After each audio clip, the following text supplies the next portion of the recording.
चहाला वेळ नसतो पण वेळेला चहा लागतो. असं दैनंदिन वापरणाऱ्या वस्तूच्या कंपनी शेअर मार्केटला लिस्टिंग आहे का, तर आपण अशाच कंपनीबद्दल अभ्यास करणार आहोत. ठीक आहे. ज्याचा अशी कंपनी ज्याचा ROC 10% आणि ROE पूर्णपणे गायब आहे. ठीक आहे. नेट प्रॉफिट 2013 ते 2025 पूर्णपणे मायनस आहे. बरं आहे. तर ह्या कंपनीचा शेअर एकेकाळी ₹10 होता, 10 वरून ₹60 गेला, म्हणजे 600 पट वाढला. पण ह्याच्या आधी हा शेअर 120 वरून ₹10 वर आलेला. ठीक आहे. म्हणजे ही कंपनीचं नाव आहे रेणुका शुगर्स.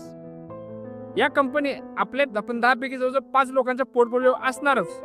ठीक आहे. नसेल तर चेक करा. बरोबर आहे. तर ह्याच कंपनीचा रिझल्ट आता लागणार आहे. तर युट्यूबवर इंस्टावर ह्याची खूप हवा होईल. तर माझ्या मते हा शेअर न घेतलेला बरा. शेअरची किंमत आहे तर ₹30. मग 10,000 मध्ये 300 क्वांटिटी येतील. म्हणून लालच होऊन शेअर घेऊ नका, नाहीतर खाल्लेली साखर पण गोड लागणार नाही. धन्यवाद.